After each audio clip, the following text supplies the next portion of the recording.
Nous sommes avec Lucien Stoppel, artiste de notre région que l'on connaît bien. On avait pu l'interviewer à l'occasion d'une exposition qu'il avait proposée à la Galerie Wasternain à Montigny-sur-Sambre. Mais Lucien Stoppel, il faut le savoir que c'est un passionné de la sidérurgie. Alors Lucien, vous avez travaillé en sidérurgie, vous avez même été à un moment donné archiviste.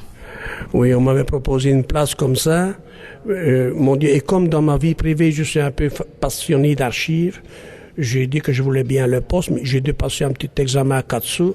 Dieu merci, heureusement qu'il était à 4 sous, parce que sinon je m'en serais pas sorti, parce que j'ai jamais fait d'études. J'ai même pas fini mes primaires, moi. Hein. Bon, laissons aller. Alors j'ai dû tout organiser, tout ça, et j'ai travaillé longtemps. Il fallait que je mette de l'ordre. J'ai même eu, ça je suis un peu fier de le dire, j'allais oublier de vous le dire, je me suis occupé des archives navales de la province du Hainaut. Et il y a un inspecteur qui est venu un jour, qui est l'archiviste. Et il me dit, je dis, monsieur, c'est moi. Et il me tend une enveloppe. Et il y avait 500 francs dedans. À l'époque, c'était encore de l'argent belge. Et je dis, monsieur, pourquoi? Et il me dit, c'est parce qu'on est venu ici, on a trouvé les archives qu'on ne trouvait pas nulle part. Et vous aviez tout... Oui, j'avais mis tout en place. J'avais rien fait d'exceptionnel. J'avais mis que de l'ordre. Mais eux cherchaient après des tas d'histoires. Mais je l'avais mis tout en ordre. Le gars était évidemment très content. Et il a mis une lettre de félicitations que j'ai gardée précieusement. Et dedans, il y avait 500 francs.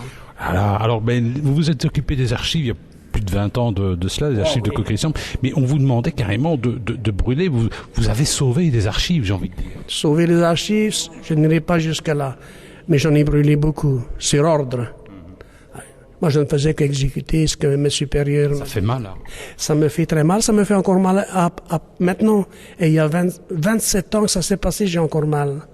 Oui, parce que, étant donné passionné par les archives, en plus de la peinture, etc., j'ai brûlé des choses qui me crevaient vraiment le cœur.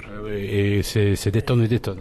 Oui, des tonnes et des tonnes. Vous avez récupéré un petit livre ou l'autre? Ma femme, peut-être, parce que j'ai tas de bouquins comme ça. Peut-être, oui. Ça va, en tout cas. Voilà ce qu'on a fait de ces archives. C'est vraiment dommage. Il y avait vraiment de très très anciennes archives. Ah oui, hein. Ah oui, moi j'ai vu des bouquins dont la société, je ne sais plus exactement, parce que le temps est passé, mais... oui, j'avais des archives d'avant 1900, hein.